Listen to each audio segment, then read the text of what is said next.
గురుగారు మరి వామాచారం అంటే అని కూడా విన్నాను అవునవును గురుగారు. తల్లి. ముఖ్యంగా ఈ పూజ అంటే మాంసం పెట్టి పూజ చేస్తారు అని విన్నాను నేను చాలా ఇంటర్వ్యూస్‌లో.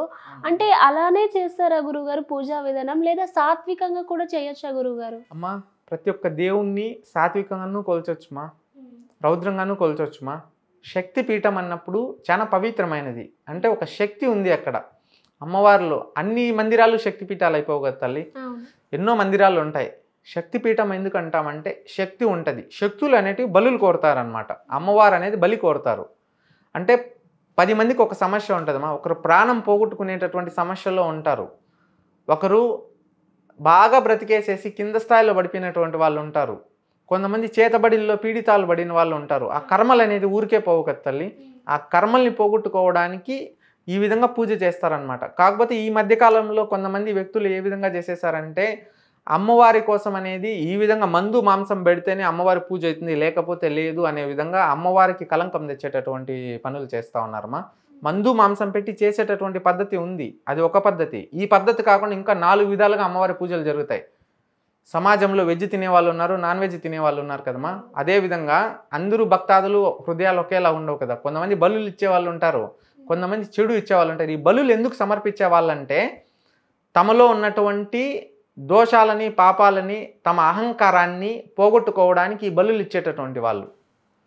మనలో ఉన్నటువంటి ఈర్ష్య, ద్వేషం, పగ, ప్రతీకారాలు, కుట్రలు ఏవైతే ఉన్నాయో ఈ దోషాలు, చెడుపాప కర్మాలు ఇవి పోగొట్టుకోవడానికి అమ్మవారికి బలులు ఇచ్చేవాళ్ళు. ఇది పంచాకారాలు అంటారు మా వీటిని.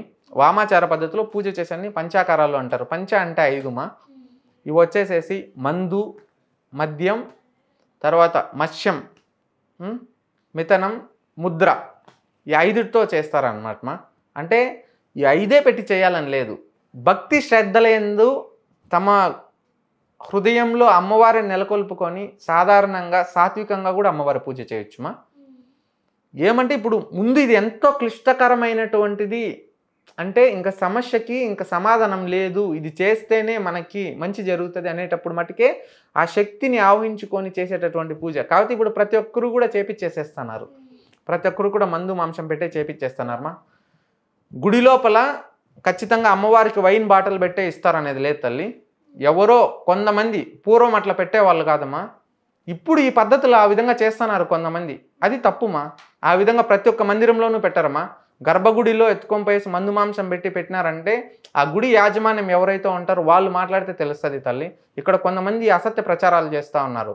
మందు మాంసం పెడితేనే ఇట్లే అమ్మవారి పూజ చేస్తారు, లేకపోతే చేయరు అంటారు. బలిపీఠం ఉంది, ప్రతి ఒక్క శక్తిపీఠాలు ఉంది. సాధారణంగా గంగమ్మలకే మనం బలులు ఇస్తూ ఉంటాం. అంత పవిత్రమైన తల్లి శక్తిపీఠంలో అత్యంత శక్తివంతమైన వారు కాబట్టి ఏదైనా కోరిన కోరికలు తీర్చడానికి అమ్మవారు బలి అడుగుతారు. అడిగినప్పుడు మటుకే ఇస్తారు. అక్కడ బలిపీఠాలు ఉన్నాయమ్మా. 10 దశమహా మందిరములు ఉన్నాయి అమ్మవారివి. అక్కడ వచ్చేసేసి బలిపీఠం ఉంది. ఆ బలిపీఠంలో బలులు ఇస్తారనమాట. ఎందుకు? మానవుని యొక్క అహంకారం ఏదైతే ఉంటుందో ఆ అహంకారాన్ని అణిచివేయడానికి, ఆ దోషాలను తొలగించడానికి బలులు కోరుతుంది అనమాట. దున్నపోతుల్ని సాధారణంగా బలి ఇస్తూ ఉంటారు, పావురాల్ని బలి ఇస్తూ ఉంటారు, అక్కడ పొటేల్ని అంటే మేకలు వీటిని బలి ఇస్తూ ఉంటారు. అక్కడ కనీసం పావురాలు మీరు చెప్తే నమ్మరు, ఎగురుకుంటూ బయట వెళ్ళిపోవు. గుడి చుట్టకారం పావురాలు అన్నీ ఉంటాయి, మేకలన్నీ తిరుగుతూ ఉంటాయి. గుడి చుట్టకారం ఆ గుడి ఏవైతే బెట్ట ఉందో, కొండ ఏదైతే ఉందో, ఆ కొండ ఏదైతే నీలాచల పర్వత శిఖరం ఉందో అక్కడ మొత్తం అన్నీ కూడా సంచరిస్తూ ఉంటాయి. అంత పవిత్రమైనటువంటి ప్రదేశం మాది. వామాచారం అనేది కేవలం బలి ఇస్తేనే చేసేటటువంటి కాదు. ఏదో పెద్ద కోరిక ప్రళయం వస్తే చేసేటటువంటి పూజ అది. సాధారణంగా సాత్వికంగా కూడా అమ్మవారి పూజ చేసుకోవచ్చు. తల్లి కోసం చాలామంది అపవిత్రంగా చాలా చెడు దోషంగా చెప్తున్నారమ్మా. ఇదే విధంగా అమ్మవారి పూజలు చేయాలనేది అది పరమ దోషమమ్మ. ఆ విధంగా ఎవరు కూడా చేయకూడదు. ఎందుకంటే మన తల్లిని మనం అగౌరవపరచుకోకూడదు. జగమేలు తల్లి, విశ్వానికే మూర్తి తల్లి, విశ్వానికి తల్లి అమ్మవారు, విశ్వానికి జన్మనిచ్చినటువంటి తల్లి. అమ్మవారి కోసం ఎవరు కూడా చెడు దోషంగా మాట్లాడకూడదమ్మా. అమ్మవారిని ఆ విధంగా మాట్లాడితే అమ్మవారి కోసం వచ్చేసేసి వాళ్ళు దోషం చేసినట్టు, అమ్మవారిని అవమానించినట్టు, నిందించినట్టు. తమని తాము నిందించినట్టు కాదు. ఈరోజు మనల్ని అంటే మనం ఎవరు శాశ్వతం కాదు. ఇక్కడ కాలగర్భంలో ఇంకా రానున్న ముందు తరాలు ఎన్నో ఉన్నాయి. మనం మంచి చెప్పాలి, ఎవరికైనా చెప్పినా కానీ చెడు ఎవరికి చెప్పకూడదు, దోషం ఎవరికి కల్పించకూడదమ్మా. వామాచార పద్ధతి అనేది ఇది. ఇదే విధంగా ఇంకా 2-3 పద్ధతులు ఉన్నాయమ్మా సాత్వికంగా చేసుకునేటటువంటివి. కష్టానికి సమస్యను బట్టి చేసేటటువంటి పూజ అది. ప్రతి పూజ ఇదే విధంగా చేయాలని లేదమ్మా. గుడికి అందరూ వస్తారు భక్తాదులు. సమాజంలో ఒకరు కోపిష్టి ఉంటారు, ఒకరు శాంతమూర్తి ఉంటారు, ఒకరు గర్విష్టి ఉంటారు, ఒకడు ఆనందమూర్తి ఉంటాడు, ఒకడు ఓర్పు కలిగినటువంటి వాడు ఉంటాడు. 5గురు 5 ఆలోచనలో ఉంటారు. వారి వారి ఆలోచన తగ్గట్టుగా వారు వారి అమ్మవారిని వారి కోరికలను బట్టి అమ్మవారి ఉపాసన చేసుకుంటూ ఉంటారు. అంత పవిత్రమైనదిమా. దీన్ని ఎవరు చెడుగా భావించకూడదు. కేవలం ఆ వామాచార పద్ధతి అనేది ఈ విధంగా చేస్తారు. దీంట్లో అమృతం పెట్టి చేసుకోవచ్చు, పాలన పెట్టి చేసేటటువంటి వ్యక్తులు ఉన్నారు. ఒక్కొక్కరు ఒక్కొక్క రాష్ట్రంలో ఒక్కొక్క పద్ధతిలో చేసుకుంటారు తల్లి. దాన్ని మనం తప్పుగా భావించకూడదు. ఇక్కడ వచ్చేసేసి తెలుగులో వచ్చేటటువంటి వరకు కేవలం మందు పెడితేనే కామాఖ్య మందిరంలో గర్భగుళ్ళు ఎత్తుకుపోయి మందు బాటలు పెడతారనేది ఇట్లా చెప్తా ఉన్నారమ్మా. ఆ విధంగా ఏం లేదమ్మా. ఆ విధంగా అనేది ఎవరో ఒక్కరు ఎవరైతే ఆ విధంగా ఉన్నారో 100 మందిలో ఒక్కడు ఎవడో గర్వం పొందినటువంటి వ్యక్తులు ఎవరో ఆ విధంగా చెప్తా ఉంటారు, చేస్తూ ఉంటారు తప్పిస్తే అందరూ ఆ విధంగా చేయరమ్మా.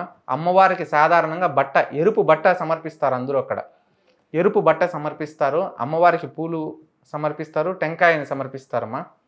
అంతే. అంత పవిత్రమైనటువంటి మందిరమ్మా. అమ్మవారి కోసం ఎప్పుడూ చెడుగా మాట్లాడకూడదమ్మా, అది దోషం అవుతుంది. మనుషులు ఇప్పుడు అందరూ కూడా వచ్చేసేసి కాలం అయిపోయినటువంటి వ్యక్తిది ఇంట్లోపల పెట్టుకుంటా ఉంటారు, వాళ్ళ ఫొటోస్ పెడతా ఉంటారు. అది శాస్త్రంగా పెట్టుకోకూడదు. ఎందుకంటే అది కొంచెం మంచి ఉంది, కొంచెం చెడు ఉంది. కానీ అందరూ పెట్టుకుంటారు. దేవుని మందిరంలో కూడా ఎత్తి పెట్టుకొనేసి పూజలు చేస్తూ ఉంటారు. దేవునికి సమానం ఎవరూ కాలేరు. మలమూత్ర విసర్జన చేసేటటువంటి వాళ్ళు దేవునికి సమానం ఎప్పుడూ కాలేరు. కానీ అట్లా పెట్టి తప్పిదాలు చేస్తూ ఉంటారు. అదేవిధంగా ఈ వీళ్ళు కూడా మందు పెట్టి ఈ విధంగా చేయాలని చెప్పేసి చెడు ప్రచారమ్మా. అట్లా చేసిన వాళ్ళు ఉన్నారు, చేసే వాళ్ళు ఉన్నారు. కానీ అది మంచికి కాదు, అది చెడుకే అవుతుంది. బలి ఇస్తారు, కానీ వీళ్ళు బలితో పాటు అడగకుండానే ఇంకొకటి పెట్టి ఇస్తా అనేది అది తప్పుమా. ఉన్నారు అట్లా విధంగా చెప్పించే వాళ్ళు ఉన్నారు, అక్కడ చేసే వాళ్ళు కూడా ఉన్నారు, కానీ అది తప్పిదం. గురుగారు, మరి నాకు ఒక సందేహం. ఈ మంత్రం, యంత్రం, తంత్రం ఉంటాయి కదా గురుగారు, మాంత్రిక, యాంత్రిక, తాంత్రికమా, ఈ పూజలకు కూడా బలిస్తారు కదా గురుగారు. అవునవును. ఎందుకు అమ్మా ఇవి మాంత్రిక, యాంత్రిక, తాంత్రిక పూజలు అనేది ఎందుకు ఉపయోగిస్తారంటే ఈ సాధారణంగా చిన్నవాటికి ఇవే ఉపయోగించరమ్మా. ఎంతో పెద్ద కోరిక, అంటే సమాజంకి మంచి జరిగేటటువంటిది, 1 కోటి మందికి మంచి జరుగుతూ ఉంది, ఎంతో పెద్ద కోరిక, సమాజ శ్రేయస్సు కొరకు చేసేటటువంటిది. ఎంతో పెద్ద ప్రళయం వచ్చేసింది. అటువంటి ప్రళయాన్ని తీర్చేదానికి అమ్మవారి అనుగ్రహం పొంది ఆ శక్తి ద్వారా ఆ ప్రళయం తీర్చాలి. అటువంటి వాళ్ళకి తాంత్రిక, యాంత్రిక, మాంత్రిక చేసేటటువంటిదిమా. వీటికి బలి కోరుతుంది అనమాట. అంటే చేసే విధానం అనేది ఆ విధంగా ఉంటాయి. తాంత్రిక పూజలు అనేది చాలా కఠోరమైనదిమా. అందరూ చేయలేరు. ఏదో కాషాయం ధరించేసేసి 4 మంచి మాటలు మాట్లాడేసేసి నాకు అమ్మవారు వస్తారు, అమ్మవారి కోసం ఇది చేస్తానని చెప్పేసేసి డప్పు కొట్టుకునే వాళ్ళు వేల వందల మంది ఉన్నారు, ప్రతి రాష్ట్రంలోనూ ఉన్నారు. కానీ ఇవి చేసేది అందరూ చేయలేరు. ఇక్కడి నుంచి మన తెలుగులో కానీ ఇంకా హిందీలో కానీ మిగతా వాళ్ళు అన్ని లాంగ్వేజెస్లో, కన్నడలో కానీ, తమిళ్లో కానీ ఎవరైతే అమ్మవారు ఉపాసకులు అని చెప్పుకొని ఈ యొక్క ఆస్ట్రాలజర్స్లో ఎవరైతే జ్యోతిష్యం అని చెప్పుకొని ఉన్నారో వీళ్ళందరూ డైరెక్ట్గా వాళ్ళ తాంత్రిక పూజలు అనేటివి నేర్చుకున్న వాళ్ళు ఎవరు లేరు. ఇక్కడి నుంచి వెళ్ళి అక్కడ వెళ్ళి వేరొకరి దగ్గర చేపిస్తారు. వీళ్ళు అక్కడ వెళ్ళి అక్కడ లోకల్లో ఎవరైతే ఉన్నారో వాళ్ళు అక్కడ నిశ్చితార్థుల్లో ఎవరైతే విద్యను నేర్చుకున్నారో వాళ్ళ దగ్గర నేర్పించి చేపిస్తారు. లక్షాంతర రూపాయలు దండుకుంటా ఉన్నారు. ఇది ఒక వ్యాపారం అయిపోయింది. తాంత్రిక పూజలు అనేటివి ఎంతో పవిత్రమైనవమ్మా. అందరూ నేర్చుకోలేరు. ఎంతో కఠోర దీక్షతో చేసేటటువంటి పూజ. అక్కడ ఏదైనా కానీ కొంచెం ఏదైనా చేయరాంది ఏదైనా చేసినా కానీ లేండి ప్రాణాలు అక్కడికి హరించిపోతాయమ్మా. అంతా అది ఏది చెడును పోగొట్టుకోవడానికి, మంచిని తెచ్చుకోవడానికి అక్కడ చాలా పవిత్రమైనదిమా. ఎవరు పడితే వాళ్ళు వెళ్ళలేరు, ఎవరు పడితే వాళ్ళు చేయరుమా. అక్కడ చేసేటటువంటి వ్యక్తులు కూడా చాలా తక్కువ వ్యాపారం చేసుకుంటున్నారు ఇప్పుడు. మొత్తం అంతా వ్యాపారం అయిపోయింది. ఇది చేయాలంటే అడిగి పోవాలా, ఖచ్చితంగా అది చేస్తేనే నీకు దొరుకుతుంది అని చెప్తా ఉంటారు. దానికి ఇంతే ఖర్చు అయితే నువ్వు చేసుకోవాలా. ఇప్పుడంతా అదే నడుస్తుందమ్మా. తాంత్రికం అనేది ఎంతో పవిత్రమైనది, ఎంతో ధర్మమైనదిమా. ఒకరి సమాజ శ్రేయస్సు కొరకు, ఒకరి దోషం పోగొట్టుకోవడానికి ధర్మం కోసం చేసేటటువంటి పూజ అది పరులకి. ఇవి రాక్షసులపైన సంహారం చేసేటట్టుకు భగవంతులు, శక్తులు, వీటి ద్వారా సమాజానికి శ్రేయస్సు కలిగించేటటువంటి గొప్ప పూజలు. అంతే తప్పిస్తే ప్రతి చిన్న విషయానికి ఏదో పోయి చేపించుకునేస్తే కాదమ్మా. ఎంతో పెద్ద ప్రళయం, ఎంతో పెద్ద సమస్య ఉంటేనే చేపించేటటువంటిది. వాటికి సాధారణంగా బలులు అడుగుతూ ఉంటే వాటి ఖచ్చితంగా ఇవ్వాల్సిందేమా. వాటిని తప్పించలేము. ఒకవేళ బలి ఇవ్వలేనటువంటి వాళ్ళు, భగవంతుని పైన భక్తితో ఉన్నటువంటి వాళ్ళు ఇంకో విధంగా కూడా పూజ చేసుకోవచ్చు, ఆ విధంగా కూడా చేసుకోవచ్చు. కేవలం ఇదే మాదిరిగా చేయాలని లేదు, ఇంకో విధంగా కూడా చేసుకోవచ్చు.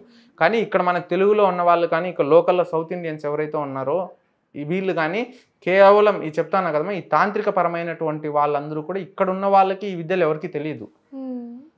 కేవలం అక్కడ పుట్టి ఎవరైతే పెరిగి ఉంటారో గురువు దగ్గర ఎవరైతే 20-30 సంవత్సరాలు సాధన చేసి కఠోరంగా ఉంటారో అటువంటి వ్యక్తులు అక్కడ లోకల్స్ మటుకే అక్కడ అనుమతి ఉంటుంది. వాళ్ళు మటుకే నేర్చుకొని ఉండగలుగుతారు 100%. వీళ్ళెవరికి 100% పూజలు తెలియదు. అక్కడ ఉన్నటువంటి వ్యక్తులు వాళ్ళకి తెలిసినటువంటి పూజలమా ఇవి, ఎంతో పవిత్రంగా చేసేటటువంటి పూజలు అవి. ఇక్కడ ఉన్న వాళ్ళందరూ తాము చేస్తా అన్నట్టు వేరొకరి దగ్గర చేపించి డప్పు కొట్టుకొని దుడ్డు అనేది వాళ్ళు సంపాదించుకుంటూ ఉంటారు. ఇప్పుడు ఇక్కడే అని కాదు, చాలా వరకు అదే జరుగుతూ ఉంది. బలిపీఠాల్లో మేము చేయిస్తాం, మేము ఇది చేస్తాం, అది చేస్తాం, మీకు ఖచ్చితంగా సక్సెస్ వస్తుంది అని చెప్పేసి ఈ విధంగా చేస్తూ ఉన్నారు. కాకపోతే ఇది వేరు, అసలైనటువంటి పూజ తత్పర్యం వేరు, మంచి చేసుకునేదానికి అది. వీళ్ళేమంటే బ్లాక్ మ్యాజిక్ చేసేటందుకు ఒకరిపైన నీతో పాటు ఇంకొకడు ఉన్నాడు, వానిపైన విజయం సాధించేయాలా, నువ్వు ఇంకా పైకి ఎదిగేయాలా, ఒకరిని తొక్కేయాలా, మనం ఎదిగేటప్పుడు ఇంకోని తొక్కేయాలా, ఇట్లాంటి వాళ్ళకి నేను భిన్న ధనవంతుని అయిపోవాలా అంటే దుష్ట చేయుష్ట బుద్ధి ఉంటుంది, చెడు నీ బుద్ధి అనేది ఉంటుంది. నేను త్వరగా శ్రీమంతుని అయిపోవాలా, నేను త్వరగా ఆకాశంలో అందలం తిరగాల, నేను ఏసీ కారులో తిరిగేలా, బంగ్లాల్లో పడుకోవాలా, నేను విమానంలో పారాడాలా, నేను సముద్రంలో పారాడాలా, నన్ను మించి ఎవడు పైకి పోకూడదు, నేనే ఎదిగిపోవాలా అనేటటువంటి వాళ్ళు చేసే పని మా ఇది. అట్లాంటి వాళ్ళు చాలామంది తప్పుదారిలో పెట్టి చేయిస్తూ మనుషులు కూడా చాలామందికి అమ్మవారి కోసం అనేది చెడుగా అనే పేరు తెప్పిస్తూ ఉన్నారమ్మా. అది కలంకమ్మ, అట్లా చేయకూడదు, అది దోషం. సమాజ శ్రేయస్సుకు చేసేటటువంటి పూజమ్మా ఇది. తాంత్రికమైన పూజలు అనేది చాలా శ్రేయస్సమైనవి. ఇది అందరూ చేయలేనిది, కఠోర శ్రమ దీక్షలతో చేసేటటువంటి పూజమా. అందరూ అభ్యసిస్తే వచ్చేటటువంటి పూజ కాదు అది. ఎంతో గొప్ప నిశ్చితార్థులు ఎండేసేసి వాళ్ళ కోరికలు లేకుండా భగవంతుని పట్ల భక్తిని భావాన్ని పెట్టుకునేటటువంటి వాళ్ళు లీనం చేసుకునేటువంటి దశమహా విద్యలు ఎవరైతే అభ్యసించి ఉంటారో వాళ్ళు చేసేటటువంటి పూజలు అవి. అందరికీ అది కాదు, ఇక్కడి నుంచి వెళ్ళే వాళ్ళు కూడా అక్కడ వాళ్ళని పట్టుకొని చేపిస్తారనమాట. వాళ్ళల్లో కూడా 100% మొత్తం నేర్చిన వాళ్ళు ఎవరు ఉండరు. ఇప్పుడు క్లాస్కి వెళ్తారు, ఒక క్లాస్లో 6-7 సబ్జెక్ట్స్ ఉంటాయి, ఒక్కొక్కరు ఒక్కొక్క సబ్జెక్ట్లో రాణిస్తారు, ఒక్కొక్కరు ఒక టెక్నాలజీ చదువుతారు. ఇప్పుడు బీటెక్ ఉంది, ఎన్నో స్ట్రీమ్స్ ఉంది, వాళ్ళు ఎంత చదువుతారు, కానీ అందరూ ఒకటే దాంట్లో పోరు కదమ్మా. ఒకడు ఎలక్ట్రికల్ ఇంజనీర్ అవుతాడు, ఒకడు ఐటీలో ఇన్ఫర్మేషన్ టెక్నాలజీలోకి వస్తాడు, ఇంకొకడు మెకానికల్ ఇంజనీర్ అవుతాడు. అట్లా వీటిలో కూడా తాంత్రికంలో కూడా అనేక రంగాలు, అనేక సబ్జెక్ట్స్ ఉంటాయన్నమాట. ఒక్కొక్క సమస్యకి ఒక్కొక్క పరిష్కారం ఉంటుంది. ఆ విధంగా వాటిలో నిశ్చితార్థులైన వాళ్ళు చాలా తక్కువ, అతి తక్కువ అవి చేసేటటువంటి వారి చేతుల మీద జరిపిస్తారు. కానీ మన లోకల్స్ ఎవరు చేసే వాళ్ళు ఎవరు లేదు మా. ఎంతో పవిత్రమైనది. చాలా చక్కగా వివరించారు గురుగారు, ధన్యవాదాలు. జై శ్రీమన్నారాయణమ్మ. ఓం కామాఖ్యాదేవి నమః. జై శ్రీ మాతృమూర్తిని నమః.